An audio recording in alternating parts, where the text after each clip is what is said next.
inside the 10. Carr zips it in and it's Ward. He spins into the end zone for the touchdown. Watching greatness on one end in LeBron. There's a dude with 35 in white getting it done defensively and then offensively, taking over the fight. Mama, there goes that man. They have shared a brilliant championship battle, but the championship can only be won by one, and it's going Dutch in 2021. Max Verstappen, for the first time ever, is champion of the world.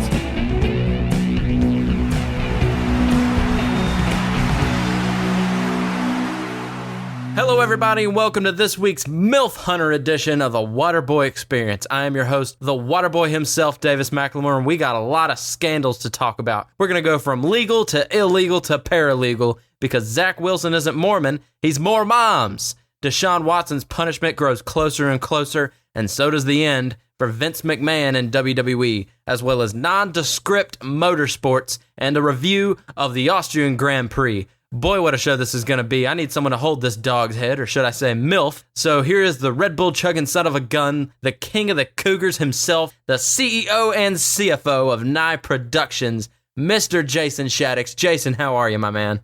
Look, all I will say is, while some guys run away from MILFs, all right, or Cougars, as we like to call them sometimes, I go face forward, and she likes it, I like it, and we're all very happy people. You're all very satisfied. When we were in high school, we were chasing girls usually our age, but Jason here, man, I tell you, he was getting those teachers. He was getting those A's. There's a reason why you passed high school. There's only one reason.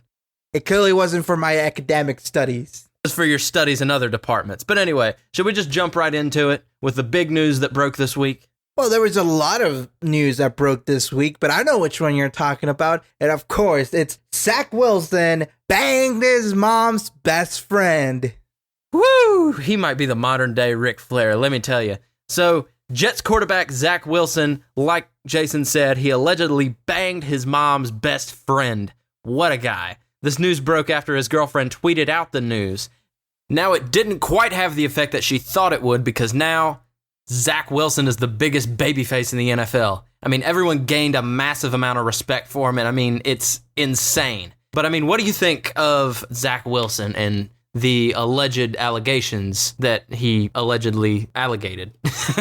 At this point, I don't think it's allegedly he did this. I think he 100% banged his mom's best friend. And we were actually going through, news articles about this because it's a hot gossip topic. And we actually stumbled upon one of the news articles that posted pictures of the mom and her friends at a birthday party. I think the mom's birthday party. And wow, there was a lot of Cougars there. And I'm telling you, he definitely banged more than one of them.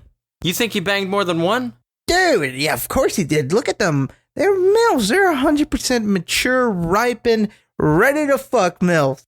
Well, and I mean, if the Zach Wilson rumors are true, it'll mark the first time the Jets had scored over 40 since 2018. But if you don't mind, we actually have audio from Zach Wilson's mom that she posted on her Instagram. Can we play that here on the show? Through the magic of shitty editing, yes, we can. It might not sound the best, but, I'm pretty sure you can make out what she's saying. But here we go. Here's Zach Wilson's mom.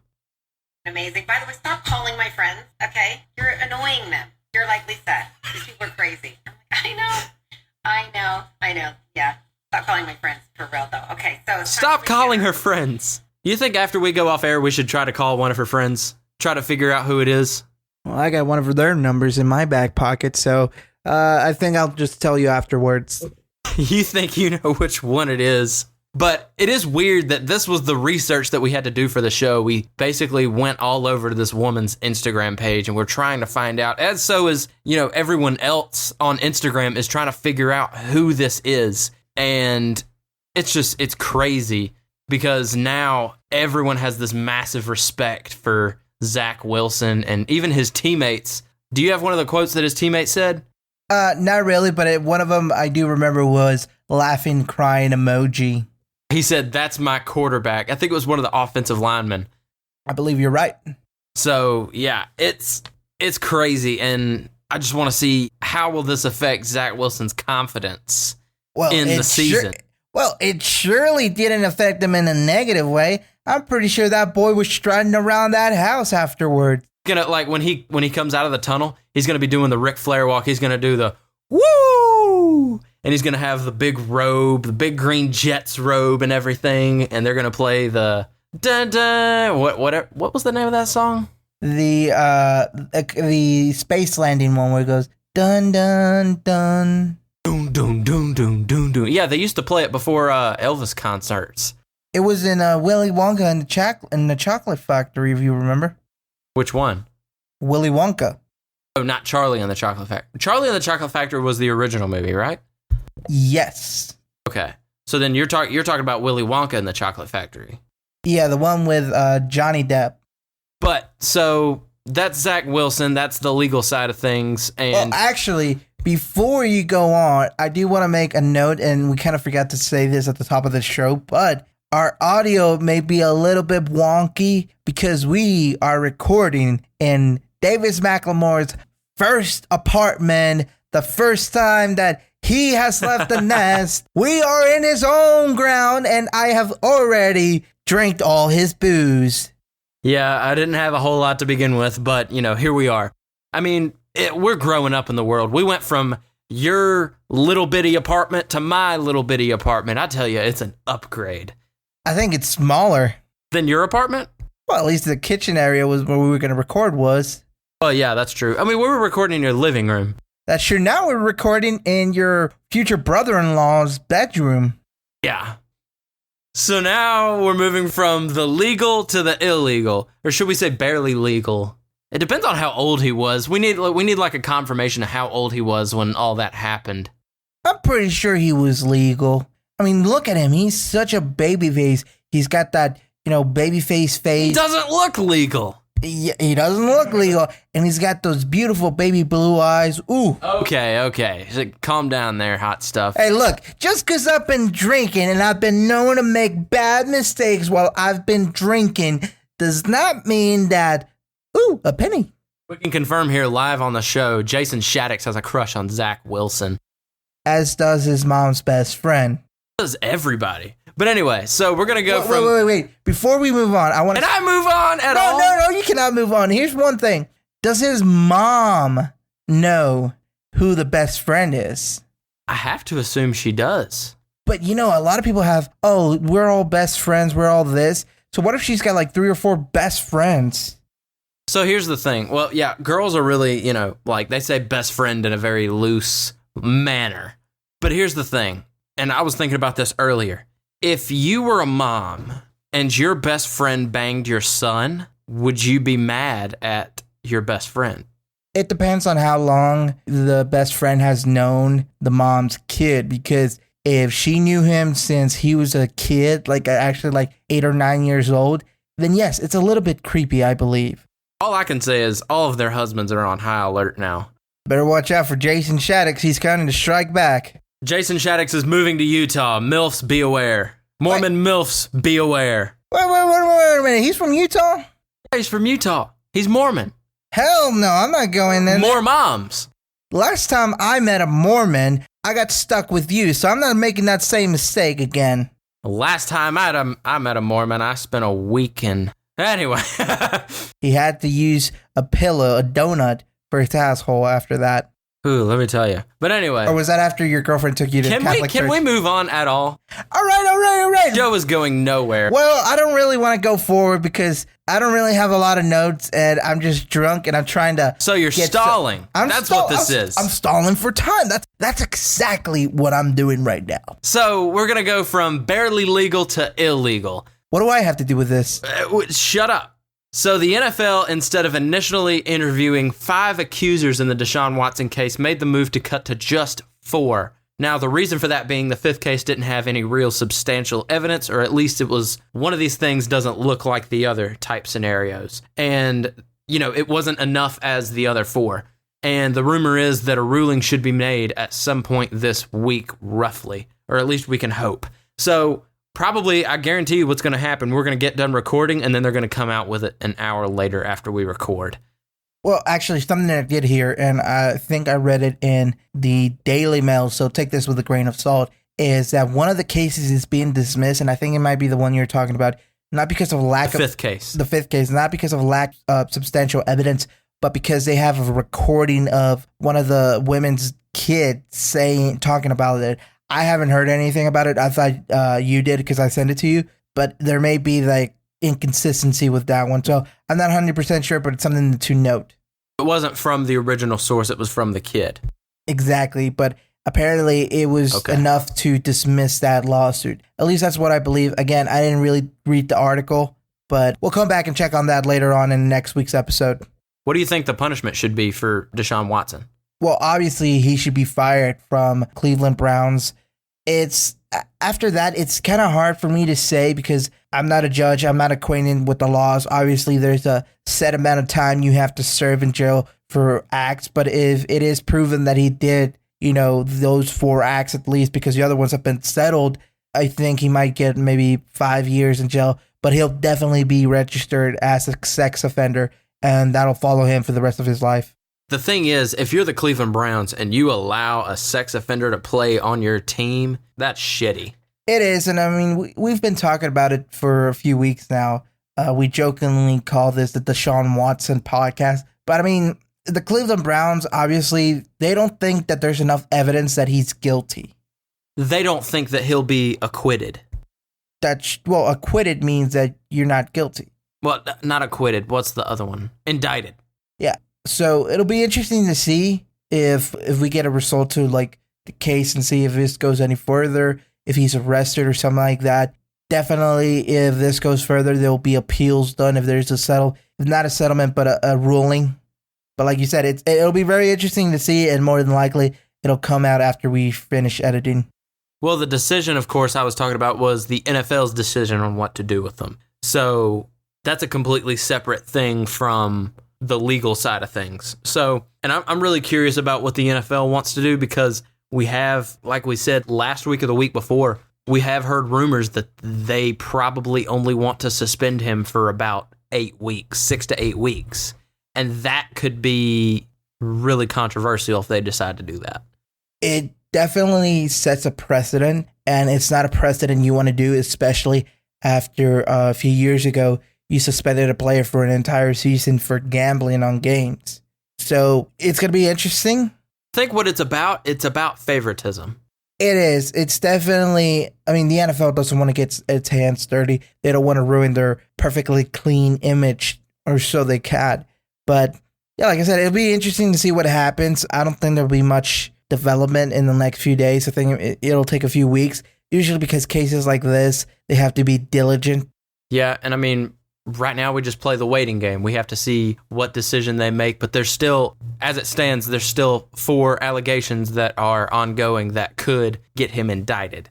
And right now it seems like they don't want to settle. So it is interesting, and stay tuned. We'll figure out what happens with Deshaun Watson. So now we're going from illegal to the paralegals. It broke earlier this week, or was it last week, I guess, technically? I think it was over the weekend.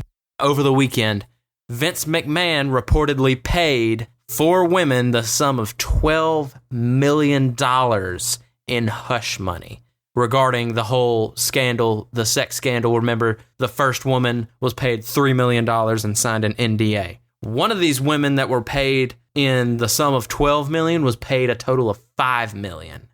So, and it really makes you think, and we were talking earlier when we were sitting on the couch, remember back in 1996, it was 1996 or 1997, when Bret Hart's contract was coming up and he wanted to get paid $2 million, and Vince said that was too much money. No, here's the thing. Here's what happened with that.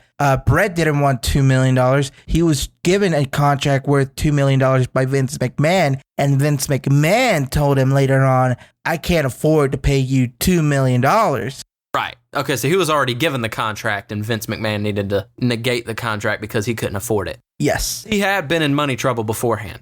Yeah, in 1994 when the wrestling business was down, and I think this coincides with a small recession we had after Reagan. during the Bush senior administration, everything was down, and so wrestling went down. People weren't going out, and Vince McMahon lost around $6 million, I believe, and he even took the water coolers off Titan Towers. So that shows how dire the situation was. And the steroid trial was happening just a few years before. Or was it before or right around then?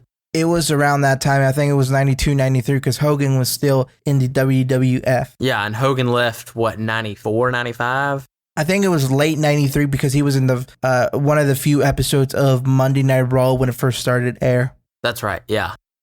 So, yeah, more and more juicy details about what Vince McMahon is going through keeps coming out. And actually, we've got new details regarding the first woman. Turns out she was never an experienced paralegal. She was actually just a woman who had a degree in law, and she wasn't hired and then met Vince McMahon. She met Vince McMahon in a condo he had in Connecticut so he could be near the office, and there's where he met her, and he offered the job. He paid her around $100,000, and we looked it up, and this is not 100% accurate, but from what our research says, a paralegal in Connecticut only makes $52,000 a year on average, and this was her first time working as a paralegal. So that's something that, the allegations of, sleeping with these women, that's not really the important thing because, that happens. People do that. The thing that's actually being the controversy is the money itself, because a publicly traded company and you can buy stocks. This is stockholder money, and that's what's making it a big deal. Exactly. This is stockholder money. And like I said, usually they're paid around $52,000 a year on average. Now, this was first time being a paralegal, and she was paid $100,000. And actually, after a year, she got a $100,000 raise, so 100% raise to $200,000. And it actually turns out that an article that was released by the New York Times, the one you mentioned earlier that happened during the weekend, it's revealed that he actually wanted to give her a raise of $200,000. And the WWE business side said, whoa, you can't give her a $200,000 raise. So they came to an agreement of a $100,000 raise, making it $200,000, which again, that's stockholder money. And then, as we talked about it the previous time, once he was done with her, he gave her to Johnny Ace like some kind of broken toy. But more allegations came out of NDAs and all that, like you said. And one of them actually is about a woman who was a wrestler who she claimed was sexually assaulted back in 2008, if I'm right. Know the talent's name? From what we do know, we don't really know who this person was, but apparently somebody got a hold of her, or I don't know if this is Molly Holly? No. Apparently, she was essentially pressured into giving him a blowjob, and when he wanted more, she said no, and then she got fired. And then in 2018, she came back and said, essentially, if you don't want the people to know, pay me this much money. So and he did. It's a woman talent that worked in the WWE in 2008 and came back in 2018. Came back in 2018 to essentially say, pay me off or I'll go to the... Okay, so she didn't come back and work for the company in 2018. As far as we know. We don't actually know who this is. Like I said, everything is because I was about to say, if the years were exact, if she came back and worked for him in 2018 when she worked in 2008, then we could figure out who probably it was. The thing is that there's always been rumors about Vince McMahon, and there's been rumors that when he got the private jet, John Laurinaitis, Johnny Ace, would actually stand outside the door of the private jet and not let anybody in, while Vince McMahon had private meetings with the divas. And apparently this story that came out in New York Times, well, actually Washington Post, my bad, doesn't coincide with those stories that somebody who knows about wrestling and is in the wrestling business said, yeah, this is a different story. I'm not saying it's not true, but it's a different story from the one I heard. And he knew the person who was involved in that. And fans of the wrestling business like you and me, we've always heard these crazy stories about Vince McMahon and even his entanglements with women. Especially, it seems like after the company went public, he just lost his mind, I mean, essentially, he became a billionaire, and he had the money to essentially shut anybody up. Well, we also have some quotes from AEW star Chris Jericho about the situation. Would you like to hear them? Yes, I haven't heard these quotes. So Chris Jericho. So Chris Jericho said on the True Geordie podcast, when asked about the McMahon allegations, he said, quote, "Not really. I mean, is there a surprise in any industry when it happens? And really, when you look at it, it's not illegal. He had an affair, paid off the lady to not say anything, and moved on. People want to jump on it, but there's still always an undertone of, quote, it's wrestling. If you look, that story came out with a bang, and then you really haven't heard anything about it since. If this was, Hollywood with Harvey Weinstein, that sort of thing, but the difference between that was he was holding women back from getting gigs. Harvey Weinstein, either bang me or you don't get a starting role. This has never been said in Vince's thing. There was a mutual acknowledgement of this affair, and then he paid the lady and said nothing, and she took the money. So, I really know Vince well, and it sucks that it happened, and it sucks that he did it, but is anything really going to happen from it? I really don't think so."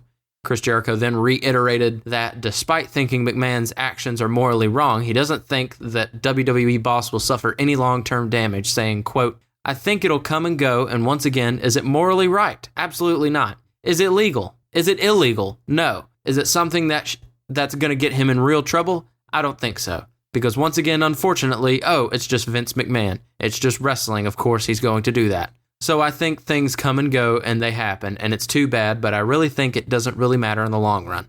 6 months from now, I'll either be right or I'll be wrong." So that was Chris Jericho's thoughts on the podcast. What do you think? I mean, in some aspect, he's right. I mean, he has a point, yes. Yes, for some of the women, like the paralegal, it was obviously a consensual... For once, Chris Jericho is not just talking out of his ass. It was a consensual thing as far as we are aware of, and she did take the money, which she did get a share bit, and the story is that she met him before she got the job. She got the job because of him, so that's something that the condo in Florida? Condo in Connecticut. Right, okay. So, yeah, in a way, he is right. It's really not something we should really pay too much attention. The thing that kind of goes against Jericho and what his statement was is he said Harvey Weinstein, it was different because he held women back and all that from getting roles. Well, here's the thing. There's always been rumors about Vince McMahon and the Divas, like we said. So who's to say that he didn't do that he actually did that to a woman? He did a Harvey Weinstein. And another thing is, were they pressured into it, or were they you want to fucking, you maybe give me a better spot? So I think, I understand where Jericho's coming from, and I agree that, this isn't really, if it's all consensual, there's nothing that really should be of importance to anybody. I think it's just because it's gossip.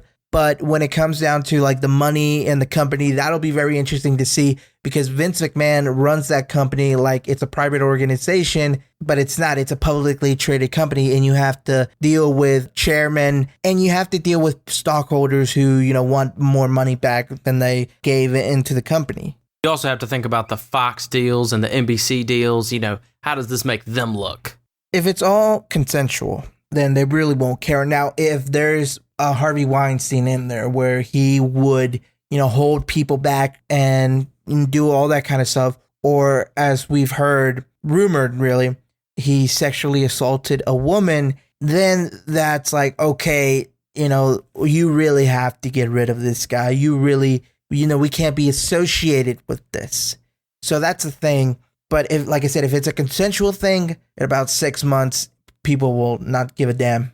So obviously, another question that has been floating around is how is the WWE locker room as a whole being affected by this? And this is a report from TJRWrestling.net. They reportedly say that WWE stars backstage are frustrated with the Vince McMahon scandal. So this is coming straight from the article. It says, quote, "An unnamed source is quoted as saying that McMahon's response to the situation fluctuates between no selling and outright defiance. McMahon is said to have shouted, quote, 'Fuck 'em,' after returning backstage following his June 17th SmackDown Live appearance, the same day McMahon stepped back from his chairman and CEO roles. The report adds that the rumors of McMahon's behaviors were known within the writing team, with a former writer for the company saying that McMahon's activities were a half-joking excuse as to why he was late to meetings. Now, also, you have John Laurinaitis, who was also factored into all this. The belief is that former head of talent relations John Laurinaitis is done with WWE. And the report describes that the talk of a, kind of a golden parachute deal that will help take care of John Laurinaitis as a company higher up stated that Johnny Ace's 9th life is about to be lost. So, because this is not the first time that they've had to bail John Laurinaitis out of trouble. He's been in trouble several times, and now, apparently he's on his last leg with WWE. Now you think they're kind of questioning, is he really worth protecting at this point?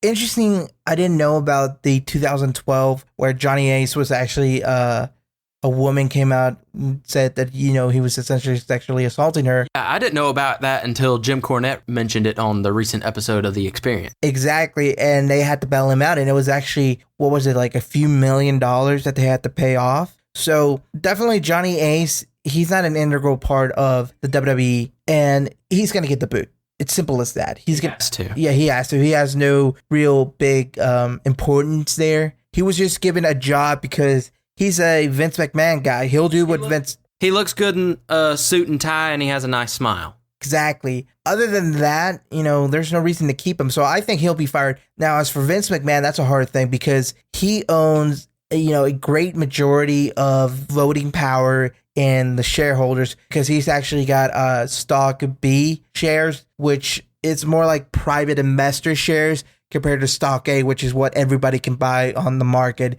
And he still holds the majority power in the WWE when it comes to voting. He might not be the CEO or the chairman of it, but he still holds voting power and nobody can go over his head unless he steps down. Now, I don't know if they indict him with, like, if the company, after the investigation, indict him for, using company funds to pay these women, to keep their jobs or all that. That might be what gets him. But unless they can prove that, he's going to write it off. And then when this dies down, he's going to be back as chairman and CEO. Well, and also, is it true that his vote was worth 10 times more than other votes? Yes, because most of the votes are spread out through people that he actually sold those specific shares to. And for the record, he owns 45% of the shares in WWE. Yes, and the other people who own shares are his own family, such as Stephanie McMahon and Triple H and Kevin Dunn, and people of importance to the WWE, and people who will back up Vince McMahon. That's the important part. They'll back him up. Stephanie will jump in front of a train. Like Jim Cornette said, Stephanie will jump in front of a train for Vince McMahon. And her husband, Triple H, will pay somebody to step in front of that train. Right. Who do you think he's going to pay to step in front of a train? I don't know. What's Kevin Owens doing these days? Put him in front of a train, please. But yeah, so WWE talent is said to have expressed displeasure and extreme frustration with Vince McMahon's handling of the situation, although none of them are able to talk publicly about it. Do you think that that's mainly because of fear being fired or fear of, retaliation or, what kind of deal is it? Or are they waiting until everything settles down and everything gets figured out for good or for worse? I think that most of the wrestlers there, men or women, are all cowards. And even if they wanted to, they're too scared to do it. Like you said, they get fired. A lot of them wouldn't be hired anywhere else. That's a thing. So a lot of them aren't really talented enough to make it, say, in AEW, which the bar is set low in that company. Yeah, for AEW, the bar is set low, and they basically bring in any WWE talent that they can for AEW because, it's just a matter of, hey, look who moved over here. We're great. So exactly. But an interesting thing... Whether they're sports entertainers or professional wrestlers, they'll still hire them. Exactly. But one thing that I'm thinking of is how many of these women in the modern WWE era have slept with Vince McMahon or have given him a blowjob or, done something for him, stripped naked for him. How many of these women in the modern roster have done that? See, that's something. Because it'd be easy for some of the women who never got approached to say, well, he never was like that to me. But, we don't know what goes on in that locker room. We don't know what the gossip is. Maybe they knew all along. Maybe. I mean, maybe this was just a company-wide thing. But do you remember somebody got fired several months ago? Lana. It was Lana. She said there's some juicy details that she's going to bring out. I don't think it was any juicy, really details that she brought up. I don't know. No, I'm not saying that if she knew or not, or if those were the juicy details she was talking about. I'm just saying, she was quoted as saying there's some stuff in WWE that people would not approve of that's going on right now. And for the past several months, people have been talking about how the WWE treats their women, not really releasing any specific details. But you remember, of course, Ember Moon was, quote, fired. I'm not sure that this was the reason why she was fired, but she didn't want to dress like Mandy Rose. She didn't want to dress, all skimpy and all that stuff. So I think that was with John Laurinaitis, because he's that type of yeah, dude. that was John Laurinaitis. Like, it's been known throughout the wrestling business that John Laurinaitis, the way he picks women when he's in town relationship is he'll go through a model catalog, a lingerie catalog, and he'll pick out whatever girl picks his fancy, and then he'll contact them and see if they want to get into WWE, which again brings back to, how many of these women had to sleep their way in order to get a job there. Because let's be honest, the 2010s were filled with a lot of women who could not wrestle and were only there because they were pretty and looked really good in a bikini. Some women really could work in the ring. They worked like a guy. But there were a lot of women there that, they would do the Playboy competition things and all that stuff. The striptease, the bra and panty matches. Exactly. And for a little while there, we did see what they called a women's revolution of these girls that could really work, like Becky Lynch, Charlotte Flair, Sasha Banks, all of them. We saw these girls that actually could really wrestle. But it seems like in the past year or couple years, they've just kind of gone back the other way to where now they're choosing these girls that are really only there because some weird wrestling fans have these weird fetishes for them, or that's like Liv Morgan or Mandy Rose. They're eye candy, but they don't really know how to work. Exactly. And, some people, wrestling fans especially, will find that like an offensive or a sexist comment. But the truth of the matter is that's probably what they're doing. They're not focused. Women wrestling historically has never been a main event, has historically always been the bathroom break match. That's not the women's fault, though. No, it's not the women's fault, because the booking. It's the booking. It's the way people see women in sports, because let's be honest, most women in sports do not gain the same popularity or notoriety as men do in sports. Now, why that is I don't know, but that is something that happens, and it's happening with the WWE. And we're seeing that again, like you said, Mandy Rose, Liv Morgan, all these women who are very beautiful. I'm not taking away from that. They're very beautiful women. Yeah. They'd be great swimsuit models or whatever. Exactly. But, they're clearly there just because they're pretty. If you look at them and how they work and how they wrestle, you clearly see that you're an eye candy. You're not really meant to be in this business, but you're being paid a hefty sum of money to prance around half naked. And the women understand this. A lot of those women understand this because, they'll purposely dress like that, whether they do it because they enjoy, dressing like that, which, I'm not slut shaming or any of that. But for me personally, I see it as you're doing this to get You're sexualizing yourself for attention. Yeah, you're sexualizing yourself for attention, because wrestling fans, male wrestling fans, they're really perverted, and they're dumb. Go to Reddit, if you go to Twitter, you'll see how they drool over these women like they're most beautiful women in the world, or they're the hottest thing. They make creepy comments like, "Oh yeah, I want to fuck you. Oh, I can imagine how, my face would feel in between your titties," stuff like that. And that plagues the wrestling industry. So, they do that for that part too. Even when, like, Alexa Bliss is another example. When Alexa Bliss got married to whatever that guy's name, you remember how everybody commented under that post, "I'm happy for you, but it should have been me," all that stuff. It's weird. Not only that, but they were actually sending death threats. Yeah. Death threats to her and the guy. Exactly. And a lot of these women who aren't dating men in the wrestling business actually keep their relationships private just for that same reason, which I think is completely disgusting. That is disgusting, and that's really shameful. But I mean, Randy Orton's wife doesn't get death threats, does he? No, she just gets a lot of comments about her boobs. Oh, well, yeah. But, you compare those overly sexualized girls to the girls like Rhea Ripley, Charlotte Flair, Bianca Belair. If those were the girls that they would focus on and make the main event talents, women's wrestling would grow exponentially. And if you focused on working real wrestling angles, I wouldn't mind if WWE shows were 50-50, 50% guys and 50% women, if we had more women like Charlotte Flair, Rhea Ripley, Bianca Belair, Becky Lynch. So I think that that's the main problem. They're backtracking. They're taking steps back, but they're also keeping the shows at 50-50. So then 50% of the show is not nearly as entertaining as if you had the girls that can really, really work their ass off. Like Bayley is another one.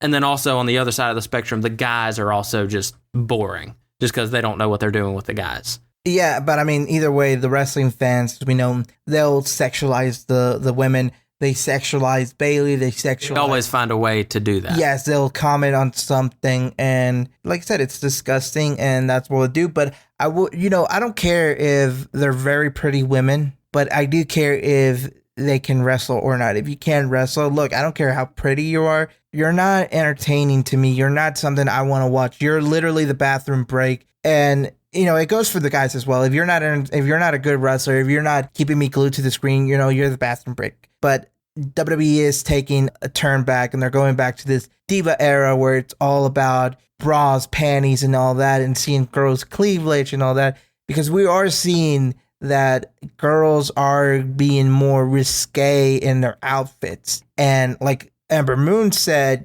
she wrestles as Athena now. She's not the best worker, but she's never overly sexualized herself to the audience. Yeah, I think she's a decent worker. And yeah, she never over-sexualized herself. And she did, like you said earlier, she did comment on how, they want us to dress slutty, essentially. Well, not slutty, but to dress like that, Rhea Ripley doesn't even really dress like that. No, but she just has a unique look. She looks like a star. Exactly. And, people still sexualize her, but, that's wrestling fans. That's people on the internet in general. But anyway, we've been really talking about Vince McMahon longer than we intended to. We have, but that was the last segment of my segment of the show, was the paralegal segment. Why did I get the sex part of the show and you get all the Formula One stuff? Hey, if you want, we can trade around and re-record this. Well, I don't actually have notes for the Formula One race. I mean, me and you watched the highlight downstairs, but, I don't actually have notes for the race. Well, then it's a good thing that I took notes, and I usually have notes, but this time I don't have thorough notes because, while the Austrian Grand Prix was exciting, it wasn't the most exciting race, and there wasn't really a lot that happened, even though there was like 72 laps. It was a short race, but yeah, let's talk about it. Well, at first, I want to mention at the top of the review, our guy, Mick Schumacher. What a performance from Mick.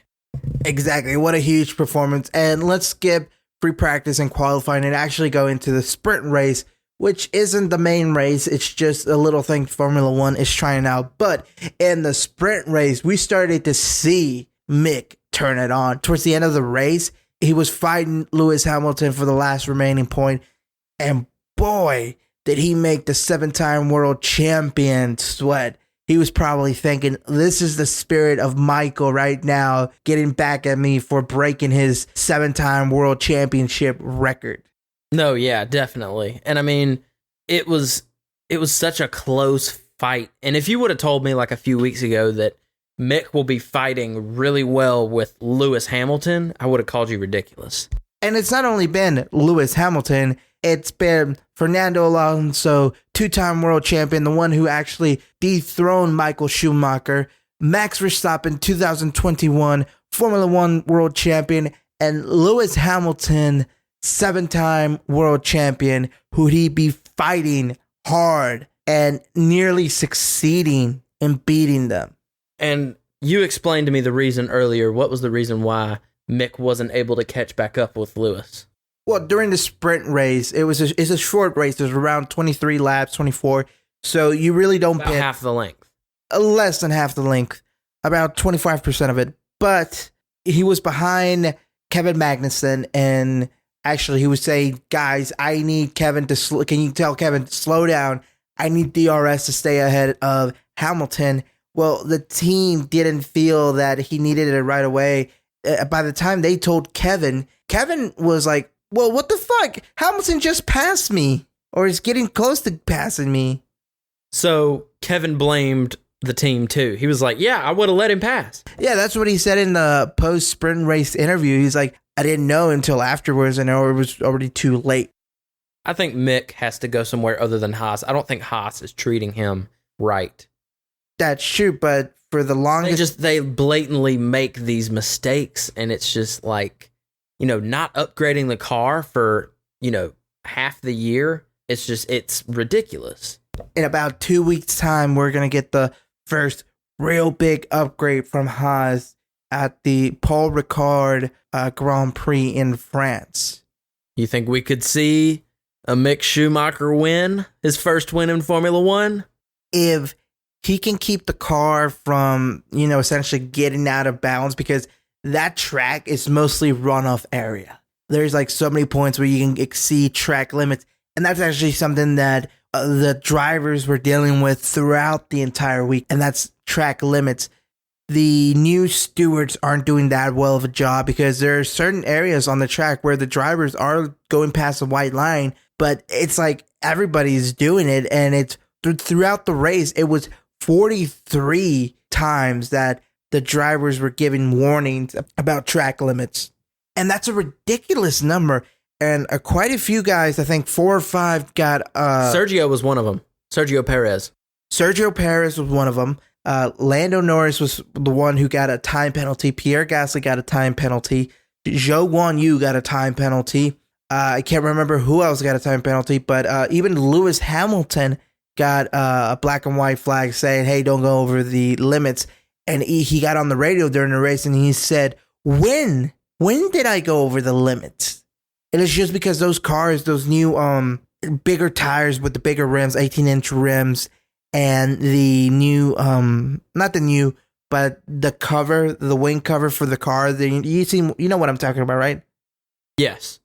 Well, the drivers are saying we really can't see that well, into the tarmac. We can't really see that well. We have to go more by feel and memory. So that's something that's coming into play. And obviously with this Grand Prix, so many people got violations and all that, warnings. And actually Sergio Perez during Q2 in qualifying, his lap time deleted for track limit violation. But it didn't happen right away in Q2. It happened in Q3. So he wasted a pair of soft tires because apparently the stewards couldn't make up their minds until later after the qualifying session, in which he was already told you're going to start P15. That was too late by then.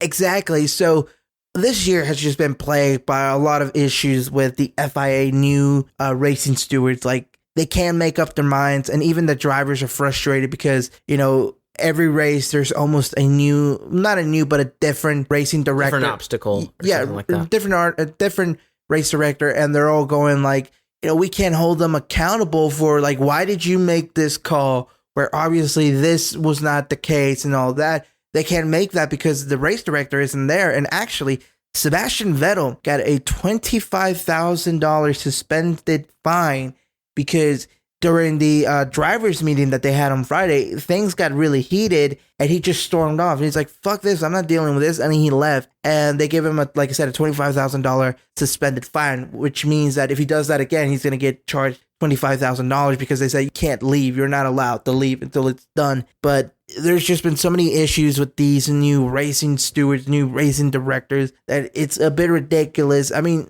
Michael Massey might have made one of the biggest fuck-ups, depending on who you ask, in regards to the 2021 Abu Dhabi Grand Prix ending. But at the very least... the famous, no, Mikey, no! It is so not fair! But for me, I felt that he was, most of the time, a really decent racing director. Obviously, some of the times he was given leeway towards one team or the other, but he did try to stay fair. And these racing directors, they don't know what they're really doing. And I can't remember who it was. I think it might have been Sebastian Vettel who said this. And he goes, well, how can we put trust in these racing directors when, one, they're not consistent with the rulings, and two, they've never had any racing experience. So how can they tell us what this is and this is when they've never been behind the wheel of a car in a competitive environment? So that's something But you will It's figure out. essentially like, if you think about it, it's in the way of like the wrestling business. How can these people tell us what to do and what angles to do when they've never been in the ring? It's kind of the same thought. You know what? That is true. It's almost in the same thought. It's literally the same thing. People that don't know racing are running the racing business. Exactly. Well, they do know racing, but they don't know racing like the drivers do behind the wheel of the car. But anyway, so that's one thing that's going on. Another thing that happened is that Sebastian Vettel, after the race, he was talking about how they need to do something in regards to braking dust, because apparently a lot of the dust is being channeled into the cockpit, and a lot of the drivers are saying, yeah, we kind of have a problem where we're breathing in this carbon dust from the brake. And Valtteri Bottas said that when he was driving with Mercedes in 2018, it actually got really bad because a few days after the race, he was coughing up black smoke. That's disgusting. Yeah, so they addressed it in 2019. I don't remember what they did because I really wasn't watching at that point. But apparently they're going to meet in Spa, I think, where they're going to talk about new regulations for next year and all that stuff. And this is one of the things they're going to talk about. And they're maybe having to redesign the entire brake duct and where the air goes and where the dust is taken out so it doesn't hit them in the face and it doesn't possibly cause like lung cancer in the future, because breathing in brake dust must not be really good. Because actually I read this article in 1995, one of the racing drivers, I can't remember who, they had a lot of brake dust going into them, and he said that in 2004 or 1, when he retired, he had a bit of a lung issue, and the doctors looked at him and they said, yeah, you've got a significant amount of brake dust in your lungs. And I was like that they were really concerned about it, and he brought that up to the FIA. Anyway, that's what's been going on with that. Taking it a bit away from Formula One itself to management of Formula One, former F1 chairman Bernie Ecclestone has been charged with tax fraud after trying to hide over $400 million in overseas assets by the UK tax division, essentially their IRS. Holy shit. So why? Because apparently, I'm guessing they were doing an audit and he didn't want to pay taxes on $400 million worth of assets. But anyway, I mean, Bernie's like 91 years old. Let's be honest. How long is he going to really live? Yeah, he's probably just at this point. He's like, you know what? I'll either get caught and I can spend the rest of my life in jail, or, I can not get caught and live the next year or so of my life in absolute, riches. Exactly. Now, another thing before we start with the real race review, not the sprint race review, after a 2-year hiatus due to the pandemic, Mexico will once again hold a rally event for the World Rally Championship. Now that is something. And actually, I think in Formula E, they introduced the Mexico Grand Prix, which might be the season opener for the all-electric single racing cedar racing series. That was a mouthful. Try saying that 5 times fast. But so are they going to be racing on the same track when they do as Formula One does in Mexico? Or a shortened version of it? I'm not sure. They may hold a different track because for the United States, they don't race in the circuits of the America in Austin, Texas. They actually raced in New York, in Brooklyn, I believe. But because of, COVID, they couldn't come over here and they couldn't race, which neither Formula One did. But they're doing construction in the area where Grand Prix is held. So they're actually thinking about choosing a different location in the U.S. for the American Grand Prix. Well, that'll be interesting. It would. But anyway, let's get on to the racing, because this podcast episode has been long in the recording. It's a dog of a show, man. And it's a dog of a producer. You talking about me or you? I'm talking about Zach Wilson's mom's best friend. She was a dog, I tell ya. Doggy style, no. Woo! All right, let's move on. So, let's get on to the race review. What do you got? What was the juice? What happened? All right, so we'll start with talking about this because this will come into play, especially when we start talking about the lead of the race. So for this race, Pirelli brought in their hardest tire compound, which was, I believe, the C3, the C4, and the C5. Now, Valtteri Bottas will actually start at the pit lane after taking an engine penalty for switching out parts. I don't know if he changed the entire engine or if it was just like a few parts that he went over the limit. But again, we've been saying this, the reliability of that Ferrari engine is now being brought into question, because at the beginning it was all about the Red Bulls not being reliable enough and people making memes about it and all that. And now we're back to Ferrari, not being reliable, breaking down all the time, and even catching on fire, as we'll learn later on. Really saw that in this race, even in the sprint race. What was the engine that just kind of like just shut down and the car just stopped? That was a Zhou Guanyu before the race actually even started for the sprint race. Actually, during the formation lap, his engine just stopped. That's a Ferrari engine? Yep, just like Valtteri Bottas, Alfa Romeo. See, and Ferrari won this race, though. Charles Leclerc won. Exactly. But it could have been a 1-2 Ferrari. Easily. And that's what it looked like it was going to be for, the last part of that race, until just all of a sudden, Carlos Sainz's dreams of the 1-2 Ferrari went up in flames. Quite literally. Oh, I felt so bad for him. Like, I really felt so bad for him that race, because the way he was saying on the radio, no, I was like, oh, no. He had to bail. Like, he was like, all right, it's about to catch on fire. It was on fire. I'm thinking he was thinking. Well, I mean, it was like, at first it was like small smoke, and like, I just noticed smoke. And then they went back to it and they were trying to put out the fire, and it's just, woo, like, it's bad. Like, the whole chassis of the car is probably just like sizzled. Yeah, but let's talk about the race now. Before we'll go back to that part specifically, because I have a few things to talk about that. But let's focus on the race itself. All right. So another thing to note is the stands were full of orange smoke from flares in support of Max Verstappen. Boy, was, a lot of people were on social media were being pissed about the fact that, you pay 200 euros, 400 euros, or how much money you pay to go watch the Formula One Grand Prix, and you can't even see it because you're full of orange smoke. You're the one that blew the flares. Well, she told me that if I blew, she... No. Stop it. We're no more sex on this show. We've had enough of it. All right. But yeah, and another thing to note, and I know I've been saying, all right, let's get started with the race, but this is the last thing. There's been a lot of controversy about the Austrian Grand Prix because of some of the things that's been going on in the stands itself. Women are getting catcalled. They're being touched inappropriately. Racial and homophobic abuse is being hurled left and right. And a lot of the drivers, they're pissed, and rightfully so, because, you can't do that. A lot of these people want to come here. They want to watch the race. They want to support their favorite driver. Maybe boo their least favorite driver, but they want to have a good time. And these fans are ruining it for them. Oh, because we're in a podcast, you can't see it, but I'm making air quotes. Fans, they're really ruining this for the people. And some people are saying, well, it's because they're drunk. They've been drinking alcohol. And it's like, that's no excuse. You're going to be a shitty person when you're drunk, and you're going to be a shitty person when you're sober. Football fans get drunk at games. Bills fans are infamous for that. But you don't get all that.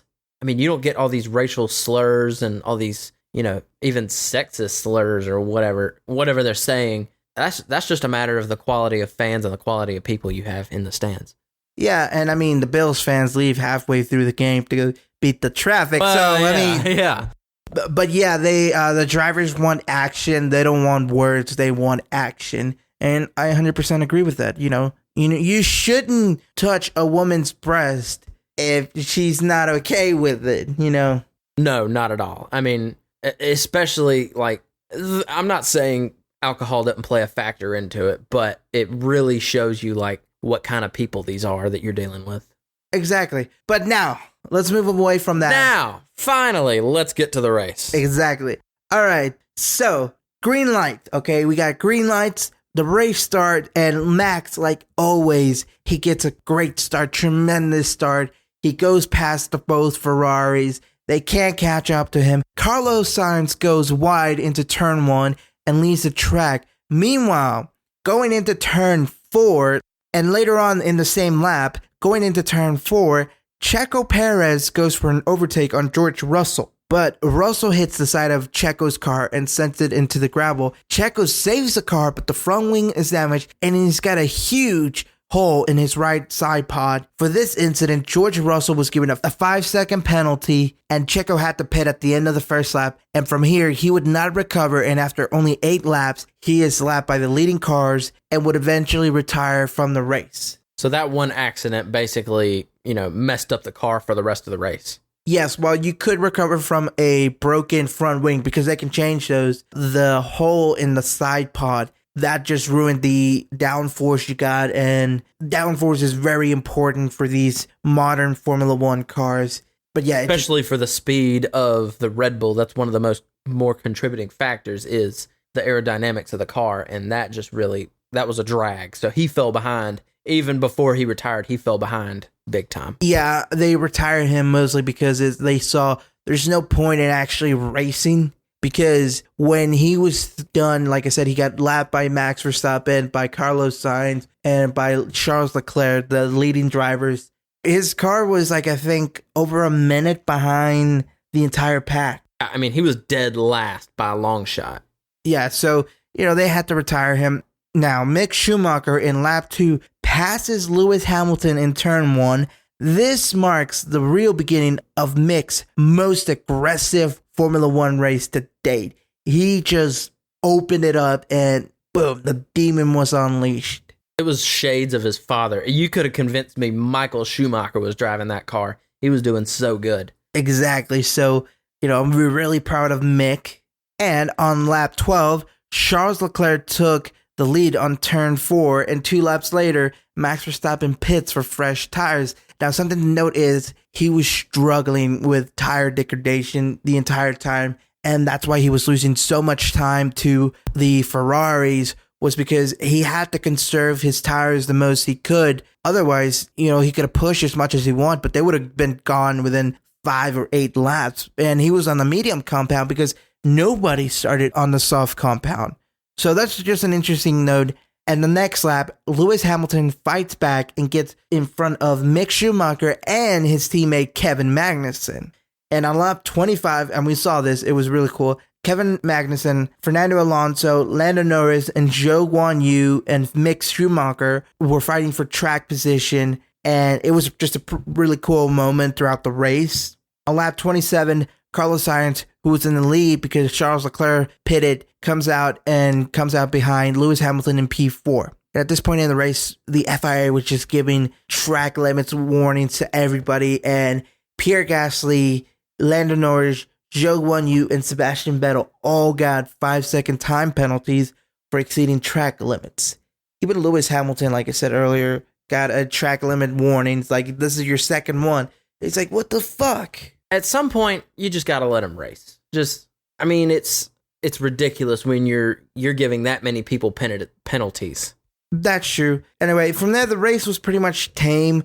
We saw some great battles with Mick Schumacher and the rest of the field. But other than that, it really wasn't that great of a race, if I'm going to be perfectly honest. The only exciting other part was, Leclerc catches Verstappen after he pits and all that. And he's just ahead of Max. He gets past easily. And then Carlos Sainz is going to go and overtake him going into turn 4.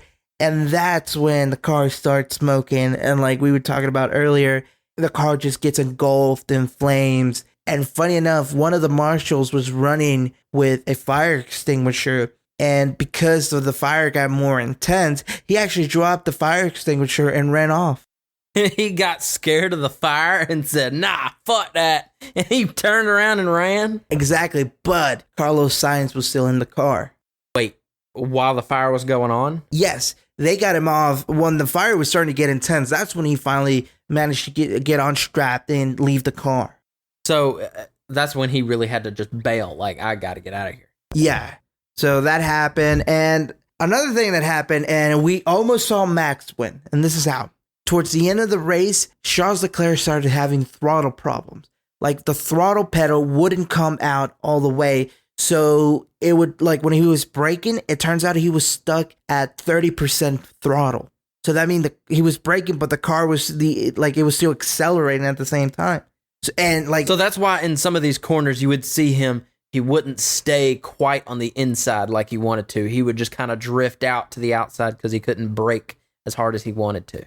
Exactly, and because of Max degradation, the tire degradation, he just could not catch up to Leclerc. And, Leclerc, luckily managed to finish the race and no accident, because a lot of people were wondering, oh shit, what if he gets into an accident just because he can't brake hard enough? But he managed to go through that. And actually, the team principal of Ferrari said in an interview, yeah, I could not watch the final few laps of the race because I was genuinely scared that, something might happen. And, not only do we lose, the race itself, but, Charles can get hurt. So even he didn't watch the end. Even the car that won, the Red Bull car, not the Red Bull, the Ferrari car that was still having problems. You saw it all across the board. Ferrari was just having issues. Exactly. So again, Ferrari reliability. But what does that say about Charles Leclerc? I mean, he won and, he was able to hold on to that lead with his car messing up. I mean, that's kind of impressive. That is impressive. And it sucks that, for me, I'm a Max fan, I'm a Red Bull fan, and it sucks that he couldn't, catch up to Leclerc. But here's an interesting thing. The difference between second place, which is Max Verstappen, and third place, which was Lewis Hamilton, was a difference of over 50 seconds at the end of the race. So Charles and Max were ahead by a while. Yeah, almost an entire lap. I mean, they started lapping people who were in P6 and P5. Wow. Yeah, it's not a really long track. It's a really fast track. The Red Bull Close quarters. Yeah, something like that. I mean, there was a lot of going off in turn 4. Pierre Gasly got a penalty for doing the same thing that Russell did to Checo. Luckily, Sebastian Vettel's car managed to keep going, but he ended up being dead last.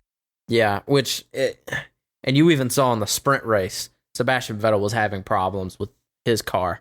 I think it might have been the same thing that happened to him in the sprint race that it happened in the real race. Yeah, I think so. But yeah, that was pretty much the Austrian Grand Prix. Charles Leclerc won, Max Verstappen P2, and Lewis Hamilton P3. Now, an interesting thing, and this is really exciting. I kind of wanted to wait till the end to talk about it.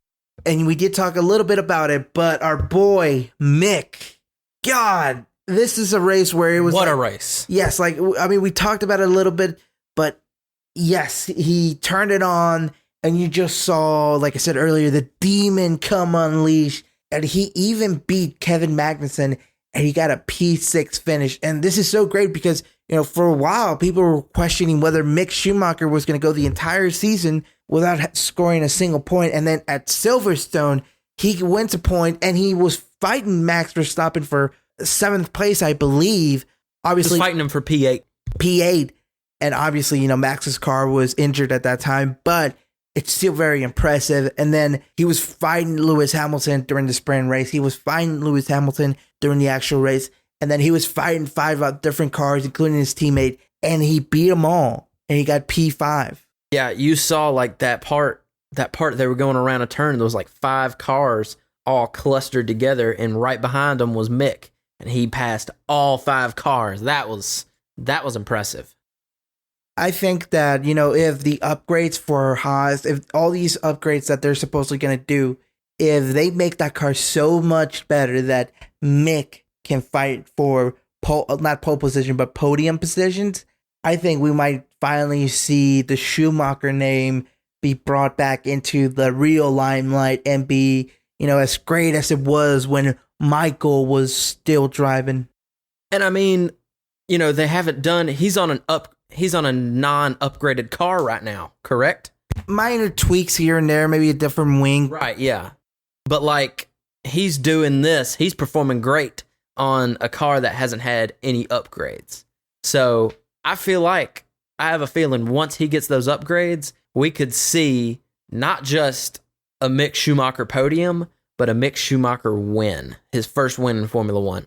If he can get a win in Formula One before the season ends, it's going to be one of the biggest turnarounds in Formula One history. That's just so He started off the season, he was crashing, he was just DNFing, and he was just, he was finishing towards the back of the pack.